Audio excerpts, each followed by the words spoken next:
Crema de carxofes feta amb les fulles i la tija de la carxofa. El cor lo reservarem. Ingredients: carxofes, porro, llapis, patates i cebes, llimona, aigua. Posarem al bol aigua, suc de llimona i la pell. Tallarem les carxofes i ho ficarem tot, incluït el cor i les pells, tot dintre de l'aigua perquè no se'ns oxidi.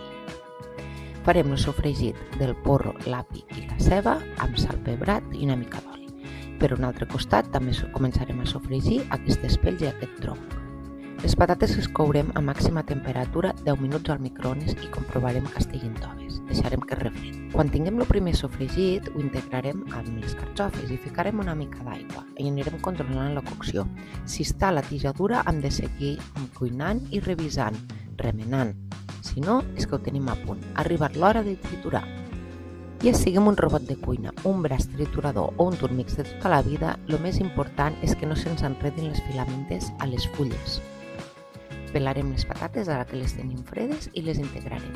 Tornarem a triturar a la màxima potència. Farem una primera passada amb el colador xino. Amb la pròpia llengua anirem espenyent.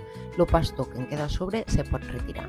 La segona tongada és amb un colador de malla fina, així evitarem aquelles molèsties de quan menges crema de carxofes i et trobes un pèl.